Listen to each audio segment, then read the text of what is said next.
एक छोटे से गांव में एक किसान मनसुख रहता था। जैसा नाम वैसा वो किसान। वो सिर्फ और सिर्फ अपने मन की करता। सबसे बड़ा आलसी। उसकी हालत से उसकी पत्नी भी बहुत परेशान थी। उसकी पत्नी गहना बेचारी पूरा दिन घर के कामों में लगी रहती। उसके बाद में अपने खेतों को भी देखती। मनसुख आराम से सोता रहता और अगर सो नहीं रहा होता तो बाहर गली में खेल रहे बच्चों को देखने लगता। बस वो इतना बड़ा कामचोर था कि वो सब कुछ करता, लेकिन बस खेती और काम नहीं करता। हे भगवान, मेरे बापू ने किस निठल्ले और आलसी इंसान के पल्ले बांध दिया। सुनते हो? उठ जाओ, दोपहर हो गई है। मनसुख अंगड़ाई लेते हुए उठता है। तुम्हें जरा भी सब्र नहीं होता। जैसे ही आंख लगती है आकर उठा देती हो। रात की सोए पड़े हो, दोपहर हो गई है और तुम्हें लगता है कि तुम अभी सोए हो।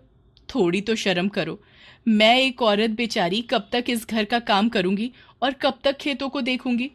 पड़ोस के लोगों को देखो, सब सुबह सुबह अपने खेतों में चले जाते हैं और एक तुम दिन चढ़े तक सोते रहते हो। हाँ हाँ, सोता रहता हूँ तो कौन सा तुम्हारी आंखें लेकर सोता हूँ। मेरी आंखें हैं, जब दिल चाहे बंद कर लूं। अच्छा, तो ये बात है। तो फिर मेरे हाथ हैं। मैं भी आज काम नहीं करती। जब भूख लगे तो अपने आप खाना बनाकर खा लेना। मुझे भी बहुत नींद आती है। मैं भी सोने जा रही हूँ। गहना ऐसा बोलकर अपने कमरे में सोने चली जाती है। दोपहर से शाम, शाम से रात और अगली सुबह हो जाती है, पर मनसुख अपने बिस्तर से नहीं उठता। थक हार कर गहना उठती है और खाना बनाती है और खाना बनाकर लेकर आती है। उठो और ये खाना खाओ, और अभी के अभी ये खाना खाकर घर से बाहर निकल जाओ।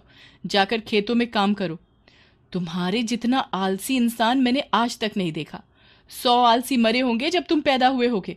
तुम्हारे चक्कर में रात से मैंने मवेशियों को चारा भी नहीं डाला। तो इसके लिए मुझे क्या सुना रही हो।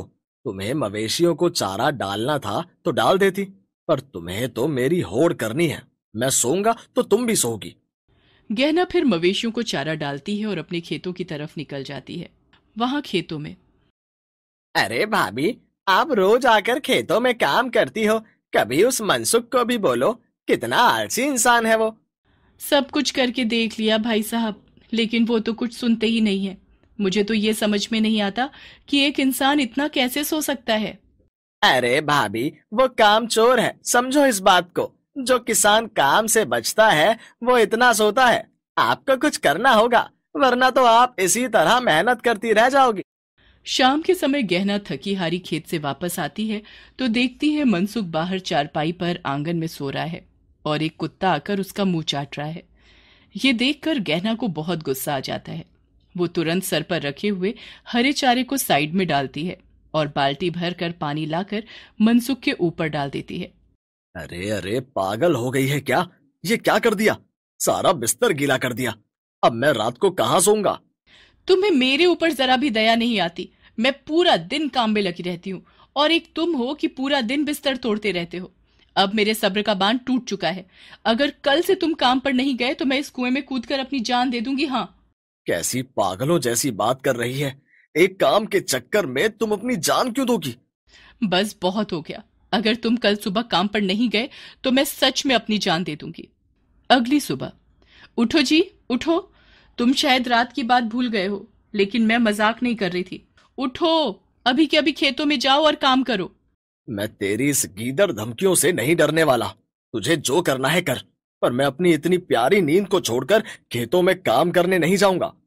गहना गुस्से में आंगन में बने हुए कुएं के पास जाकर खड़ी हो जाती है। तुम्हें मेरी बातें मजाक लग रही है ना? मैं सिर्फ 10 तक गिनती गिनूंगी। अगर तुमने बिस्तर नहीं छोड़ा तो मैं इस कुएं में कूद जाऊंगी। मनसुख देखता है कि सच में गहना कुएं के ऊपर खड़ी हुई है। वो डर के मारे बिस्तर छोड़ देता है और फावड़ा लेकर खेत की तरफ बड़बड़ाता हुआ चला जाता है। उसके जाने के बाद गहना काम में लग जाती है। तभी एक बूढ़ी औरत आकर खाने के लिए मांगती है। बेटी, इस माँ को भी 2 रोटी दे दे, बहुत भूख लगी है। अभी रुको काकी, लेकर आती हूँ। फिर गहना एक थाली में थोड़ी सी सब्जी और रोटी पानी लाकर उस बुढ़िया को दे देती है। खाना खाने के बाद बुढ़िया गहना को आशीर्वाद देती है। क्या हुआ बिटिया, तू इतनी उदास क्यों लग रही है? क्या तेरे घर में कोई परेशानी चल रही है?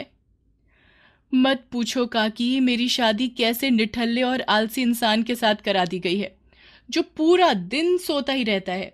और मैं बेचारी घर के साथ साथ खेतों को भी देखती हूँ। वो कोई काम नहीं करता, यहाँ तक कि उसे ये भी नहीं पता होता कि वो सो रहा है और कुत्ता उसका मुंह चाट कर चला गया। ऐसे इंसान के साथ मैं सारी जिंदगी कैसे रहूंगी। बस बिटिया, तू इतनी सी बात से परेशान हो गई। चल ठीक है, तूने मुझे भोजन कराया है तो मैं तुझे एक सलाह देती हूँ। फिर बूढ़ी काकी गहना के कान में कुछ कहती है, जिसे सुनने के बाद गहना बूढ़ी काकी से बोलती है, अगर ऐसा हो गया तो क्या वो सुधर जाएंगे? तू देख लेना, वो जरूर सुधर जाएगा। काकी गहना को आशीर्वाद देकर चली जाती है और उधर खेत में मनसुख आराम से अपने गमछे को जमीन पर बिछाता है और सो जाता है। तभी उसे सपने में गहना दिखाई देती है, जो बहुत गुस्से में होती है और उसे बोल रही होती है कि काम कर लो। मनसुख आंखें खोलकर इधर उधर देखता है और वापस आंख बंद करके लेट जाता है। वो क्या सोचती थी कि मुझे खेतों में बेच देगी तो क्या मैं काम कर लूंगा? अरे नींद तो किसी भी जगह पर आ जाती है। इस दुनिया में अगर कोई सबसे अच्छी चीज है तो वो बस नींद है। मैं तो कभी कभी सोचता हूँ कि अगर भगवान ने नींद ना बनाई होती तो मेरा क्या होता। थोड़ी देर बाद गहना मनसुख के लिए रोटियां और छाछ लेकर खेतों में जाती है और वो देखती है कि मनसुख आराम से अपने खेत में गमछा बिछाकर सो रहा है। सुनते हो? उठो, खाना खा लो। अरे गहना, तुम कितनी अच्छी हो। तुम्हें कैसे पता चला कि मुझे भूख लग रही होगी? मुझे तो आपके बारे में सब पता चल जाता है कि कब आपको भूख लगी है, कब प्यास लग रही है। पर मुझे बताओ, 2 साल हमारी शादी को होने को आए हैं, आपको पता है कि कब मुझे भूख लग गई है और कब मुझे प्यास लगती है? अरे अरे गहना, नाराज क्यों होती हो? तुम तो जानती ही हो कि मुझे कितनी नींद आती है। तुम तो सब संभाल ही लेती हो। हाँ, शायद तुम्हें पता चल गया है कि मैं सब कुछ संभाल लेती हूँ। आखिर कब तक? मैं भी इंसान हूँ, मुझे भी तकलीफ होती है। बस मनसुख, अब बहुत हो गया।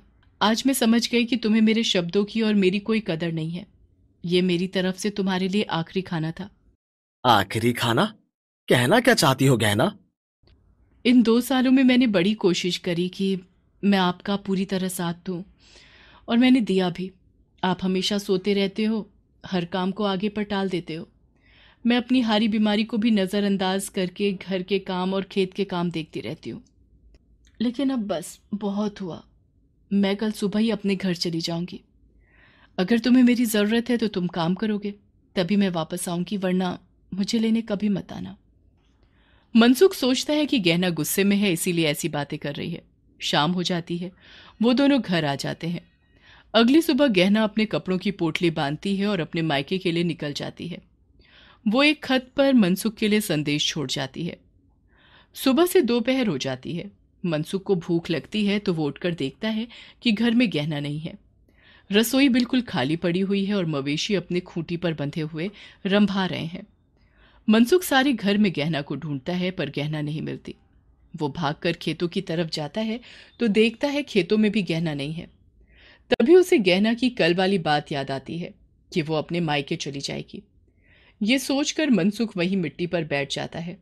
काफी सोच विचार करने के बाद वो घर वापस आता है और घर आकर गहना का रखा हुआ खत पढ़ता है।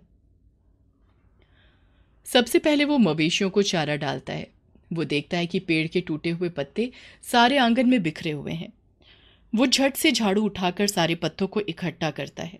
इतना करने पर ही उसे बहुत तेज भूख लग जाती है। वो रसोई में जाता है और जैसे तैसे करके चूल्हे को जलाता है। आटा गूंथ कर अपने लिए रोटियां बनाता है और जब उन्हें खाता है तो वो कच्ची पक्की रोटियां भी उसे आज बड़ी स्वादिष्ट लगती हैं।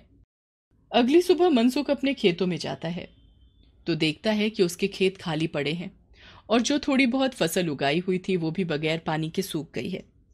वो वापस घर आता है और अपने दोनों बैलों को हल में जोड़कर अपने खेत की जुताई करता है। फिर खेतों में बीज डालता है। रात होने को आती है और वो थककर चूर हो चुका होता है। घर आने पर वो रखी हुई बासी रोटियां खाता है और जब वो बिस्तर में लेटता है तो वो देखता है कि आज और दिनों की अपेक्षा उसे बिस्तर पर लेटने में ज्यादा अच्छा लग रहा था। गहना के बगैर उसे खाली घर काटने को दौड़ रहा था। मैं जानता हूँ गहना, तू मेरा इंतजार कर रही है, पर मैं तुझे लेने अभी नहीं आऊंगा। आज पूरा दिन इतनी मेहनत करने के बाद मुझे समझ में आया कि मैंने तेरे साथ कितनी ज्यादती की है। अब तो मैं तुझे लेने तभी आऊंगा जब अपनी फसल तैयार हो जाएगी। देखते ही देखते 5 महीने निकल जाते हैं। मनसुख अब रोज अपने घर को, मवेशियों को और अपने खेतों को देखता है। फसल तैयार हो जाती है और वो उसकी कटाई करके आने के बाद बाजार में सारा अनाज बेच देता है।